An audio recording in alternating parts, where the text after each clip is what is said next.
ఈరోజు నేనైతే టేస్టీ మేక తలకాయ కూర ఎలా చేయాలో చూపిస్తాను. దాని ప్రాసెస్ కూడా చూపిస్తాను. నేనైతే తెలంగాణ స్టైల్లో మేక తలకాయ కూర చేస్తున్నాను. కూర చాలా బాగుంటుందండి, చాలా టేస్టీగా ఉంటుంది. ఒకసారి ట్రై చేయండి.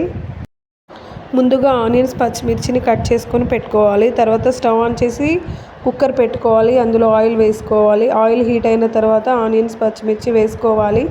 ఆనియన్స్, పచ్చిమిర్చి కొంచెం కలర్ వచ్చేంతసేపు ఫ్రై చేసుకోవాలి. తర్వాత అందులోకి ఒక చిన్న గరిట నిండా అల్లం వెల్లుల్లి పేస్ట్ వేసుకోవాలి. అల్లం వెల్లుల్లి పేస్ట్ అనేది ఫ్రెష్ వేసుకుంటే టేస్ట్ బాగుంటుంది. అల్లం వెల్లుల్లి పేస్ట్ని పచ్చివాసన పోయేంతసేపు ఫ్రై చేసుకోవాలి. తర్వాత ఒక 1 స్పూన్ పసుపు వేసుకోవాలి. పసుపు వేసుకొని కొంచెం సేపు ఫ్రై చేసుకోవాలి. తర్వాత శుభ్రంగా కడుక్కున్న మేక తలకాయ ముక్కలను కుక్కర్లోకి వేసుకోవాలి. వేసుకొని బాగా కలుపుకోవాలి. మా మమ్మీకి మేక తలకాయ కూర అంటే చాలా ఇష్టం అండి. అందుకే మా మమ్మీ కోసం మేక తలకాయ కూర చేస్తున్నాను. నేనైతే ఇలానే చేస్తాను. మీరు ఎలా చేస్తారో కామెంట్ చేయండి. నా వీడియో నచ్చితే స్కిప్ చేయకుండా వీడియో మొత్తం చూడండి. లైక్, సబ్స్క్రైబ్ చేయండి, సపోర్ట్ చేయండి.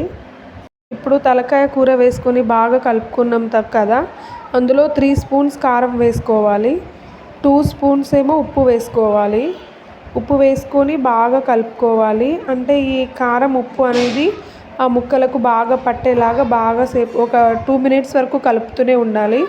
ఆ తర్వాత మనం శుభ్రంగా కడిగి పెట్టుకున్న టమాటా ముక్కలను అందులో వేసుకోవాలి. నేనైతే 4 టమాటాలు తీసుకున్నాను, పెద్ద సైజువి. టమాటాలు ఎక్కువ వేసుకుంటే టేస్ట్ బాగుంటుంది, గ్రేవీ కూడా వస్తుంది. టమాటాలను వేసుకొని మళ్ళీ కలుపుకోవాలి కొంచెం సేపు.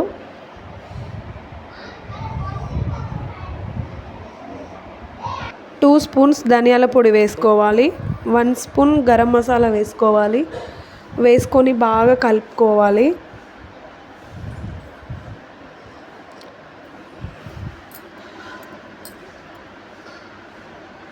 తర్వాత అందులోకి కసూరి మేతి వేసుకోవాలి. గుప్పెడు కసూరి మేతి వేసుకోవాలి. వేసుకొని బాగా కలుపుకోవాలి. ఈ మసాలాలన్నీ ముక్కలకి పట్టేలాగా బాగా కలుపుకోవాలి. ఒక 1 మినిట్ వరకు అలాగే కలుపుతూ ఉండాలి. తర్వాత అందులోకి ఒక 2 గ్లాసెస్ వాటర్ పోసుకోవాలి. వాటర్ పోసుకొని బాగా కలుపుకోవాలి. ఒక 1 మినిట్ వరకు అలాగే కలుపుతూ ఉండాలి. తర్వాత కుక్కర్ మూత పెట్టుకొని ఒక 4 విజిల్స్ వచ్చేంతసేపు ఉడికించుకోవాలి. తర్వాత కుక్కర్ మూత తీసేసి అందులోకి ఒక గరిటెతో మళ్ళీ ఒకసారి కలుపుకోవాలి. కలుపుకొని కొంచెం కొత్తిమీర అనేది వేసుకోవాలి. కొత్తిమీర వేసుకొని కొంచెం కలుపుకోవాలి. కలుపుకొని కొంచెం సేపు ఉడికించుకోవాలి. ఉడికించుకొని కొంచెం సాల్ట్ తక్కువైంది కాబట్టి ఇంకో 1/2 స్పూన్ సాల్ట్ వేసుకున్నాను నేను. ఇంకా కొంచెం సేపు ఉడికించుకుంటే మేక తలకాయ కూర రెడీ. నా వీడియో కనుక నచ్చితే like, share, subscribe. Bye bye.